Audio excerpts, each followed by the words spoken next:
Power made easy जो series चल रहा था ना, यह उसका थर्ड वीडियो है। इसके पिछले 2 वीडियो में हम लोग जैसे 2 पार्ट में हम सेशन 1 को कंप्लीट किए थे। आज इस वीडियो में हम सेशन 2 को कंप्लीट करेंगे, ठीक है। तो चलिए स्टार्ट करते हैं। जैसे कि इस सेशन में हमको पता है क्या पढ़ना है। जैसे कि जो पिछले 10 वर्ड्स हम लोग पढ़े हैं, जैसे कि ईगोइस्ट, ईगोटिस्ट, अल्टुरिस्ट, इंट्रोवर्ट, एक्सट्रोवर्ट, तो उसी के बारे में थोड़ा डेप्थ में पढ़ना है। जैसे नॉर्मन लेवी साहब बताते हैं कि इस दुनिया में जो भी इंग्लिश का वर्ड है, उसका कहीं ना कुछ हिस्ट्री है कि आखिर वह वर्ड आया कहाँ से, वह वर्ड बना कैसे, या वर्ड का ओरिजिन कैसे हुआ, उत्पत्ति कैसे हुआ। तो इस तरह से आपको इसमें वर्ड को सिखाया जाएगा। यानी कि अगर आप उसके ओरिजिन को जान जाइएगा कि हाँ यह वर्ड कैसे बना, इसका ओरिजिन कहाँ है, तो शायद वह वर्ड आपको फॉरएवर हमेशा के लिए याद भी हो जाएगा, और साथ ही साथ उससे रिलेटेड और भी ढेर सारे वर्ड्स आपको बन जाएंगे। तो जैसे कि जो भी पिछले वीडियो में हम लोग 10 वर्ड्स को पढ़े थे, उसके बारे में यहाँ पे डिटेल में हम लोग जानेंगे, और उससे रिलेटेड और भी जो वर्ड्स बनते हैं उसको भी सीखेंगे, ठीक है। तो इसी सिलसिले में यहाँ पे अब आइए, यहाँ पे अब सबसे पहले यहाँ पे इसको अंडरलाइन कीजिए, ईगो। देखिए, ईगो का एक तो अपना अलग मीनिंग होता है। ईगो का मतलब होता है घमंड। लेकिन यह याद रखिएगा कि ईगो जो है ना, जैसे कि अच्छा, ईगो जब आपको समझ में आ जाएगा, तो जैसे आप पिछले वर्ड में पढ़े थे, ईगो ईस्ट, ईगोटिस्ट, इस सब में आपको एक कॉमन चीज़ मिला होगा, ईगो ईगो। तो वही ईगो से रिलेटेड अब यहाँ पे सिखाया जा रहा है, बताया जा रहा है कि ईगो आखिर है क्या। तो देखिए, हम आपको बता दें कि जैसे जो भाषा होते हैं ना, बहुत सारे भाषा होता है। लैटिन भाषा होता है। लैटिन का शब्द कुछ अलग होता है, उर्दू का शब्द कुछ अलग होता है। जैसे उर्दू में बोलते हैं ना कि अब्बा, तो ये तो अब्बा उर्दू वर्ड हो गया, इसका इंग्लिश मीनिंग क्या हुआ, फादर। वैसे ही लैटिन का एक वर्ड है ईगो, ठीक है, जिसका इंग्लिश मीनिंग होता है आई। आई मतलब मैं, खुद, यानी कि ईगो मतलब आई, ठीक है। तो यह हमेशा रट ही लीजिए कि ईगो का मतलब होता है आई, यानी आई मतलब खुद, ठीक है। तो जिस तरह से आई प्रोनाउन है, वैसे ही ईगो भी क्या है, प्रोनाउन है, ठीक है। तो यह हमेशा याद रखिएगा, ज़िंदगी भर याद रखिएगा कि अगर आपको कहीं भी किसी भी वर्ड में अगर आपको प्रीफिक्स यानी किसी वर्ड से पहले आपको ईगो देखने को मिलेगा, ठीक है, बात को ध्यान दीजिएगा, प्रीफिक्स में यानी कि किसी वर्ड के पहले, ठीक है, तो वहाँ पे कहीं ना कहीं सेंस किसका जाएगा, आई का ही सेंस जाएगा, यानी खुद का सेंस जाएगा। तो इस बात पे हमेशा ध्यान दीजिएगा कि अगर कहीं भी आपको यह दिखने को मिले, ठीक है, ईगो ईगो वर्ड, तो समझ जाइएगा खुद, खुद के बारे में, ठीक है। तो यहाँ ध्यान दीजिएगा, तो इसमें उसी के बारे में आपको बताया जा रहा है। तो चलिए आगे बढ़ते हैं। यहाँ पे क्या है कि अच्छा, इसके पहले आप तो ये वर्ड पढ़े ही थे, ईगोइस्ट और ईगोटिस्ट। इसका मीनिंग क्या था, ईगोइस्ट यानी कि जो क्या है कि खुद के फ़ायदे के लिए जो हमेशा तैयार हो, केवल खुद का फ़ायदा सोचता हो, उसको ईगोइस्ट बोलते हैं। और जो ईगोटिस्ट किसको बोलते हैं, तो जो हमेशा अपने बारे में बोले, खुद अपने बारे में बोले, उसको हम ईगोटिस्ट बोलेंगे। दोनों में जो डिफरेंस है उसको याद रखिएगा। जैसे कि एक में सिंगल टी है और एक में डबल टी है, NTIST। तो जिसमें सिंगल टी है वह क्या होगा कि खुद के बारे में बोलेगा, सॉरी, खुद का फ़ायदा सोचेगा। ईगोइस्ट का मतलब ये खुद का फ़ायदा सोचेगा। ईगोटिस्ट यानी टी मतलब टॉक, जो खुद के बारे में बोलेगा, ठीक है। दोनों का डिफरेंस समझ में आ गया। ईगोइस्ट यानी कि इसमें सिंगल टी है, यानी खुद के फायदे के बारे में सोचेगा, और ईगोटिस्ट यानी कि लास्ट में टी है, टी फॉर टॉक, तो खुद के बारे में बोलेगा, ठीक है। तो यहाँ पे आप एक बात को ध्यान दीजिएगा, जैसे कि एक एक करके अब यहाँ पे पढ़ते हैं। जैसे इसी से जुड़ा हुआ एक यहाँ पे वर्ड दिया गया है ईगोसेंट्रिक। यहाँ पे ईगो आपको देखने को मिल रहा है, जो प्रीफिक्स यानी वर्ड से पहले, सेंट्रिक से पहले लगा हुआ है। तो यहाँ तक तो आप समझ ही सकते होंगे, कहीं ना कहीं इसका सेंस, इस वर्ड का ओवरऑल सेंस खुद से जाएगा। खुद से मतलब कि इसका सेंस ऐसे होगा कि खुद से रिलेटेड होगा। तो हम आपको बता दें कि इसका मीनिंग होता क्या है। ईगोसेंट्रिक वैसे लोग होते हैं जो पूरी दुनिया का सेंटर खुद को मानते हैं, यानी कि इस यूनिवर्स में क्या होगा क्या नहीं होगा उस सब को खुद से जोड़ते हैं कि उसमें मेरा क्या होगा, यह होगा तो उसमें मेरा क्या होगा, अगर यह भूकंप हुआ तो उसमें मेरा क्या हुआ, या धरती पलटी तो उसमें मेरा क्या होगा। तो ऐसे पूरे यूनिवर्स की घटना को खुद से जोड़ने वाले पर्सन को हम क्या कहते हैं, ईगोसेंट्रिक। तो यहाँ भी ईगो से एक नया वर्ड बना। तो यहाँ तक आपको हम बता दिए कि यह बुक का एक यह बड़ी खासियत है कि एक वर्ड से आपको बहुत सारे वर्ड मिलेंगे, ठीक है। फिर नेक्स्ट क्या है, ईगोमेनियाक, ठीक है। अब ईगोमेनियाक किसको कहते हैं, तो ईगोमेनियाक उसको कहते हैं कि, अच्छा एक बात याद रखिएगा, यहाँ पे मैनिया का मतलब होता है पागलपन, ठीक है।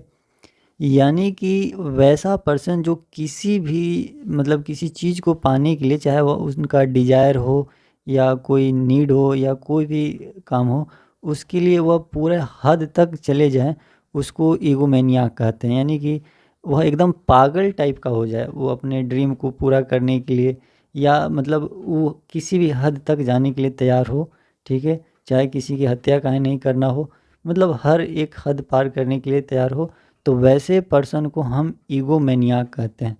तो ईगोमेनियाक होना ये भी अच्छा नहीं है, क्योंकि किसी चीज़ को पाने के लिए इतना भी पागल हो जाना यह गलत है, ठीक है।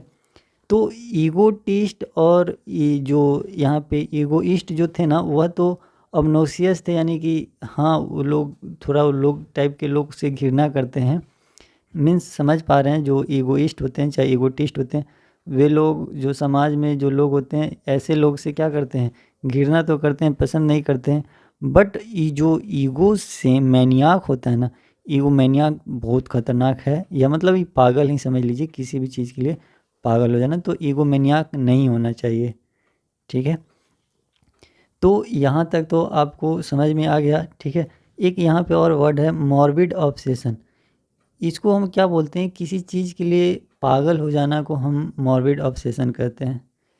तो यहाँ तक एक बार रिकॉल करते हैं कि अभी तक आप जैसे कि एक वर्ड पढ़ें ईगोसेंट्रिक, यहाँ भी ईगो से बना हुआ है, फिर यहाँ पे ईगोमेनियाक, ठीक है।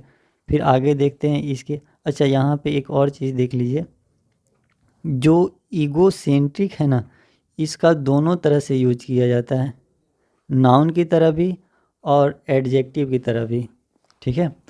देखिए जो यहाँ पे वर्ड को आप अगर डेप्थ में पढ़ेंगे ना, तो अगर वर्ड को खूब डेप्थ में जाके इसके मीनिंग को समझेंगे, तो यह आपके जो क्लोज टेस्ट होते हैं वहाँ पे आपको बहुत ज़्यादा हेल्प मिलेगा। कि जैसे कि वहाँ पे 4 सिमिलर वर्ड दिए रहते हैं, चारों के ऐसा लगता है कि चारों वर्ड हो सकता है, बट उसमें से एक परफेक्ट वर्ड को चूज करना रहता है। तो वहाँ पे आपको किसी वर्ड का पूरे गहराई से जानना ही हेल्पफुल साबित हो सकता है, ठीक है। तो यह आपको क्लोज टेस्ट में बहुत ही हेल्प करेगा, ठीक है। यह बुक आपको क्लोज टेस्ट नहीं मतलब जो हम कह सकते हैं कि हर वैसा एग्ज़ाम जिसमें इंग्लिश पूछे जाते हैं, सब में आपको यह क्या हेल्प करेगा। अब जैसे कि ईगोसेंट्रिक यहाँ पे बताया गया है कि ईगोसेंट्रिक दोनों की तरह यूज होता है, नाउन और एडजेक्टिव। अब यह भी जानना ज़रूरी है, क्योंकि जो कॉमन एरर का क्वेश्चन होता है, यानी कि एरर फाइंड आउट करने के लिए होता है, तो वहाँ से भी आपको हेल्प मिल जाएगा कि कभी कभी वहाँ पे सेंटेंस एडजेक्टिव से ही स्टार्ट कर देता है। तो आप उसको एरर फाइंड आउट कर लीजिए कि कभी भी एडजेक्टिव से सेंटेंस स्टार्ट नहीं होगा। तो यहाँ पे देखिएगा ईगोसेंट्रिक जो है ना, उसका दोनों तरीक़ा से इस किसी भी वर्ड को यह भी जानना चाहिए कि यह एडजेक्टिव है या नाउन है। अगर नाउन है तो नाउन से सेंटेंस स्टार्ट हो सकता है, एडजेक्टिव है तो नहीं हो सकता है, एरर फाइंड हो जाएगा। जैसे कि यहाँ पे देखिए यूज करके बताया है जैसे कि यहाँ पे यह नाउन की तरह यूज किया है, what an egocentric her new roommate is. जैसे कि आपको यहाँ पे दिया गया ना, वाट एन आइडिया, तो आइडिया क्या होता है, नाउन होता है। What an idea, idea noun होता है। वैसे ही what an egocentric her new roommate is. फिर यहाँ पे दिया है adjective, he is the most egocentric person. तो यहाँ पे ईगोसेंट्रिक किसके रूप में दिया है, एडजेक्टिव के रूप में, ठीक है। वैसे ही यहाँ पे क्या है कि जैसे ईगोमैनियाक है, अगर हम उसमें ए एल सफिक्स जोड़ देंगे जो कॉमन है, जैसे कि ऐसे बताया गया होगा कि कॉमनली हम किसी नाउन में, ठीक है, अगर ए एल जोड़ देते हैं तो वह क्या हो जाता है, एडजेक्टिव हो जाता है। तो ईगोमैनियाक में अगर हम ए एल जोड़ देंगे तो क्या हो जाएगा, ईगोमैनियाकल, ठीक है। और यह बुक में बताया गया है कि इसको आप अलाउड पढ़िए। अलाउड का मतलब होता है आप इतना ज़ोर से पढ़िए कि ताकि अगल बगल के लोग सुन सके। अलाउड का मतलब यह हुआ था, अलाउड का मतलब यह नहीं होता है कि आप शोर शराबा करें या बहुत तेज़ बोले। अलाउड का मतलब आप इतना ज़ोर से बोले ताकि लोग सुन पाएँ, ठीक है। तो यहाँ तक तो आप समझ गए, ठीक है। अब यहाँ तक आपको क्या सीख मिला, आपको यहाँ पे यह सीख मिला कि कहीं भी इस दुनिया में कहीं भी अगर आपको ईगो मिले तो आप समझिएगा कि उसका कहीं ना कहीं सेंस मतलब सेल्फ से, खुद से ही जाएगा, ठीक है। चलिए इसी क्रम में हम आगे आते हैं। यहाँ पे है एक लैटिन वर्ड अल्टर। अल्टर का मतलब होता है अदर, ठीक है। अभी भी रट लीजिए, अल्टर का मतलब अदर, ठीक है। तो यहाँ पे इससे क्या बता रहा है कि नंबर ऑफ वर्ड बनते हैं इस अल्टर से। अगर आप अल्टर समझ गए तो फिर वैसे ही याद रखिए कि अगर कहीं भी आपको अल्टर मिले, ठीक है, प्रीफिक्स के रूप में, तो उसका सेंस कहीं ना कहीं अदर से ही जाएगा, ठीक है। जैसे कि यहाँ पे फर्स्ट दिया गया है अल्टूरिज्म, ठीक है। तो अल्टूरिज्म तो बहुत सिंपल है, जैसे कि इसके पहले पढ़े थे अल्टूरिस्ट, ठीक है। तो अल्टूरिस्ट हम किसको बोलते थे, तो ये क्या है कि जो दूसरे को, अल्टर मतलब दूसरे को, जो दूसरे को हेल्प करे उसको क्या बोलते थे, अल्टूरिस्ट, ठीक है।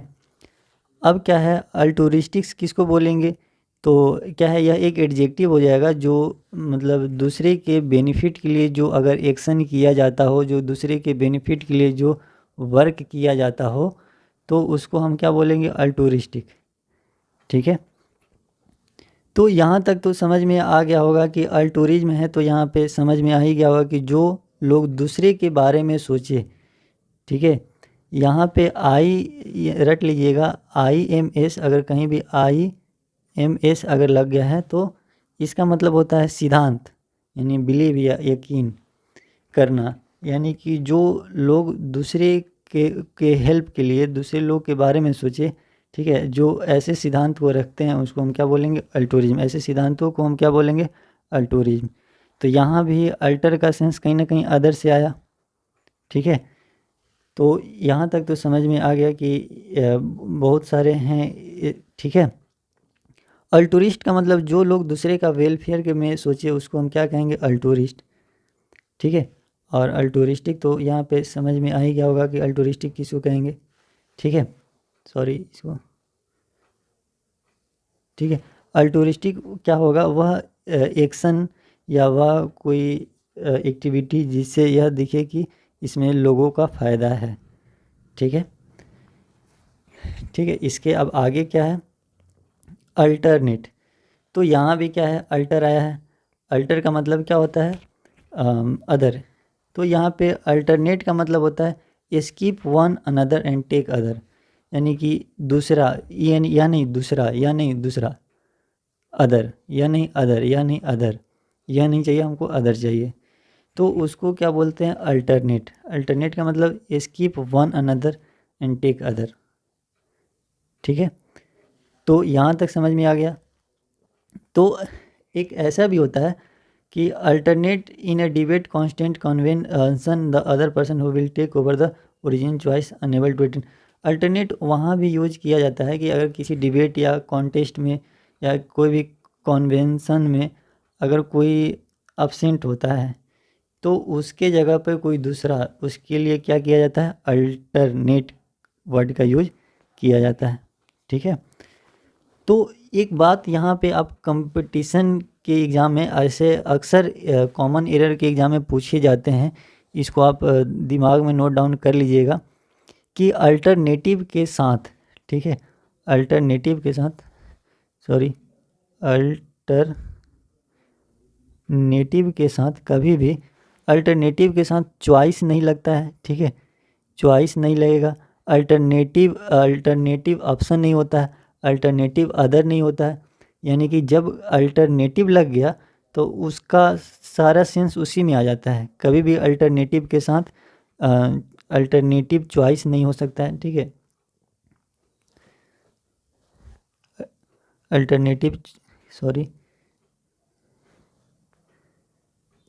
अल्टरनेटिव चॉइस नहीं हो सकता है। ठीक है, अल्टरनेटिव क्या ऑप्शन नहीं हो सकता है। ठीक है, अल्टरनेटिव और क्या क्या बोल सकते हैं, अल्टरनेटिव अदर भी नहीं हो सकता है। जहाँ अल्टरनेटिव अपने आप में एकदम कंप्लीट है, तो जहाँ भी अल्टरनेटिव रहे अगर कॉमन एरर में दे देता है अल्टरनेटिव चॉइस तो वहाँ पे वह गलत है, अल्टरनेटिव ऑप्शन तो वहाँ पे क्या होगा, वह गलत है। ठीक है, चलिए अब आगे देखिए। इसके अब यहाँ पे है, इसके बाद नेक्स्ट है अल्टर ईगो। ठीक है, अल्टर ईगो का मतलब होता है कि अल्टर ईगो का मतलब खुद को छोड़ के। ठीक है, यानी कि वैसा फैमिली या वैसा फ्रेंड जिसमें खुद की छवि दिखता हो, मतलब दूसरों में, अदर में खुद को देखना, अदर में खुद को देखना। अल्टर मतलब अदर, ईगो मतलब खुद, तो अदर में खुद को देखना क्या कहलाएगा, अल्टर ईगो कहलाएगा। ठीक है, उसके बाद क्या है, अल्टरकेशन। अल्टरकेशन, अल्ट्रेशन, यह सभी के सभी वर्ड किससे बने हैं, अल्टर से। तो अल्टरकेशन किसको कहेंगे कि अल्टरकेशन में क्या होता है, अ वर्बल डिस्प्यूट, झगड़ा। ठीक है, इसमें क्या होता है कि यह दूसरों अदर के बातों से सहमत नहीं होते हैं तो झगड़ा होता है। तो अल्टरकेशन कब होता है, जब आप खुद बोलो और दूसरे के सामने आपका दूसरा बात ना सहमति हो, तो वहाँ पे क्या होता है, अल्टरकेशन। अल्टरकेशन का मतलब, झगड़ा का मतलब क्या होता है कि दूसरे का एक दूसरे को बात विवाद नहीं सहमत होना। ठीक है, तो उसको हम क्या कहते हैं, अल्टरकेशन कहते हैं। ठीक है, अब इसके अलावा क्या है, ऐसे अल्ट्रेशन भी होता है। अल्ट्रेशन का मतलब होता है change, making something other course, यानी कि ऐसे बोला जाता है ना, किसी बिल्डिंग में या किसी घर में कुछ अदर लगाना, अदर कुछ करना, यानी कि पहले जैसा नहीं, कुछ अदर करना। अदर का मतलब कुछ एक नया करना, कुछ थोड़ा सा चेंजेज लाना। ठीक है, उसमें बदलाव लाना, तो उसको हम कहते हैं अल्ट्रेशन। ठीक है, तो इस तरह से आपको अल्टर से रिलेटेड बहुत सारे वर्ड मिले। ठीक है, जैसे ईगो का मतलब क्या होता है, आई, ईगोसेंट्रिक यानी जो खुद के बारे में ज़्यादा, ईगोमैनिया का मतलब जो बहुत ज़्यादा मतलब किसी चीज़ के प्रति पागल हो जाए।